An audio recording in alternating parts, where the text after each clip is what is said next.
Hi hello friends, Lakshmi kitchen వ్లాగ్స్కి స్వాగతము.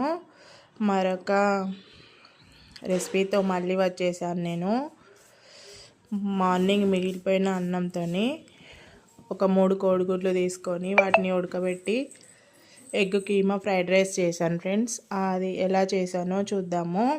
ముందుగా అన్నాన్ని మంచిగా పొడి పొడిగా చేసుకొని పెట్టుకోవాలి. తర్వాత ఎగ్ కీమాను మొత్తము ఇట్లా కీమా లాగా చేసుకొని పక్కకు పెట్టుకోవాలి. అంటే మనము కుడకలు గీరే దాంతో ఉంటుంది కదా, దాంతో గ్రైండ్ చేసుకొని పెట్టుకోవాలి. తర్వాత ఒక గిన్నె పెట్టుకొని దాంట్లో కొంచెం ఆయిల్ వేసుకొని కొంచెము ఆవాలు, జీలకర్ర, మనం ముందుగా కట్ చేసి పెట్టుకున్న పచ్చిమిర్చి, ఆనియన్, అల్లం పేస్టు, కొంచెం కొత్తిమీర ఇవన్నీ వేసుకోవాలి. కొంచెం అల్లం ఎల్లిగడ్డ పేస్ట్ కూడా వేసుకొని ఈ పోపు అంతా మంచిగా అయిన తర్వాత కొంచెం పసుపు కూడా వేసుకోవాలి. పసుపు వేసుకోవాలి. ఒక ఫుల్ స్పూన్ కారం వేసుకోవాలి.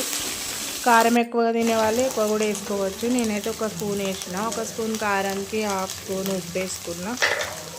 ఉప్పు వేసుకొని ఒక 2 నిమిషాలు మంచిగా కలియబెట్టిన తర్వాత మనము ఎగ్గు మొత్తం ఇట్లా గీరుకొని పెట్టుకున్నాం కదా, ఆ ఎగ్గును ఈ పోపులు వేసుకొని ఒక 2-3 నిమిషాలు అటు ఇటు మంచిగా హై ఫ్లేమ్లో టర్న్ చేసుకొని మనము అన్నాన్ని ఇప్పి పెట్టుకున్నాం కదా. పొద్దున అన్నంతో చేసిన నేను వేడి అన్నంతో చేసుకుంటే కూడా చాలా బాగుంటుంది. కానీ నేను పొద్దున అన్నం చల్ల అన్నాన్ని పిల్లలు తినాలని చెప్పేసి ఈ అన్నాన్ని ఇట్లా చేసిన. చాలా బాగుంటుంది ఫ్రెండ్స్, మీరు కూడా ట్రై చేయండి. వేడిగా ఎంత మంచిగా ఉందంటే అంత బాగుంది. మనం బయట దొరికేదానికన్నా ఇంకా చాలా టేస్ట్గా ఉంది. మంచిగా కలుపుకోవాలి. లాస్ట్కు కొంచెము గరం మసాలా వేసుకోవాలి. గరం మసాలా వేసుకొని ఒక 2-3 నిమిషాలు మంచిగా హై ఫ్లేమ్లో మంచిగా కలుపుకొని ప్లేట్ తీసుకొని సర్వ్ చేసుకోవాలి.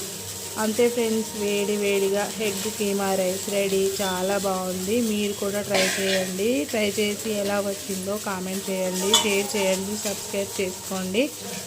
అంతే ఫ్రెండ్స్, మరొక వీడియోతో మళ్ళీ కలుద్దాం. బాయ్. మరి థ్యాంక్ యూ ఫర్ వాచింగ్.